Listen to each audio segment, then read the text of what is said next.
Hi everyone, welcome to another Manic Monday. I'm back in my office today as it's a little cold and a little wet outside here in Calgary, but it's actually perfect because one of the things I wanted to talk about today was how to get more movement into our days, how we can move around a little bit more and as a result be a little bit more productive as we are now on a lot of video meetings during the day.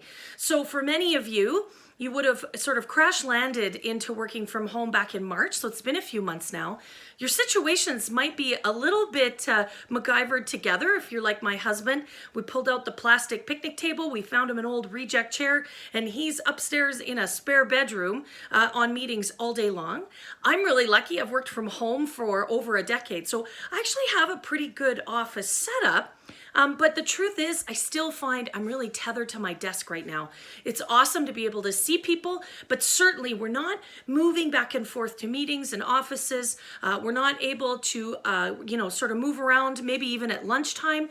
It's really easy when you're working from home to really get kind of strapped to your desk. So one of the things that's really been bothering me is I get to the end of the day, particularly I got to Friday last week, and man, my back was absolutely killing me. I felt like all the blood had pooled in my rear end, and I was just so sore and so tired. And the truth is, some of these Zoom meetings, these video meetings, they really do suck our energy. We have to work really, really hard in those conversations because our brain is constantly looking for the nonverbals, and we're constantly trying to make sense and read what's happening through, this sort of video medium, which is actually really hard on our brains. It's really hard for us to process. So that in itself is already sucking a lot of our energy and a lot of our brain power. And then we really get tied to our desks and we're sitting down a lot. And you may have heard that sitting is the new smoking. It's actually really bad for us. We need to move. And so what I've learned is that at about every 30-minute mark, well, actually at about the 25-minute mark, we need to get up and we need to move for about 5 minutes. So that can be anything from just elevating your computer. So I've done a little impromptu, I'll show you. It's not very fancy. I've just put it on a little stand that I have to try and get it elevated so I can stand up a little bit. Sorry, video's a little shaky, but something like that, just so that you can stand up for a few minutes. Maybe you want to get a stool under your desk so you can put one foot up at a time, sort of Captain Morgan style. That'll help you stay upright a little bit longer. You could do a little light stretching or a little light movement. Maybe you want to go and walk to the end of the block and come back if it's a nice day. If it's crappy outside like it is here, maybe you just go up and down the stairs a couple times.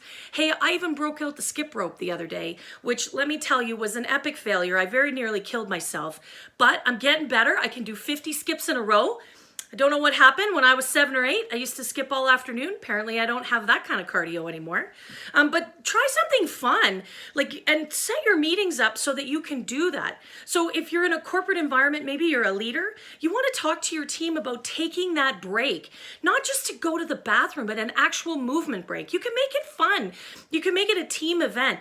If you're a solopreneur like I am, you're actually going to have to focus on that. You may have to actually book your meetings for 25 minutes to give yourself that 5-minute space. And the truth is, you're going to have to get up and get moving.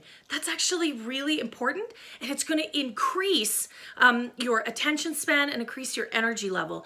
So I hope that you'll take advantage of that.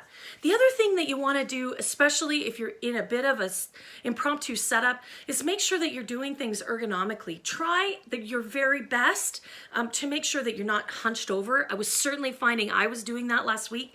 Part of the reason why my back wasn't feeling very good, I'm kind of leaning into the camera, which is great, but it's bad for my back. So I need to sit up, I need to sit straight, shoulders back and down, make sure that my breastbone is up to the ceiling. And that's actually gonna help a lot in terms of how your back and your butt feel at the end of the day. So hopefully those couple tips will help you take your Manic Monday and make it really magical, and it will get you moving this week. Have a great week, everybody.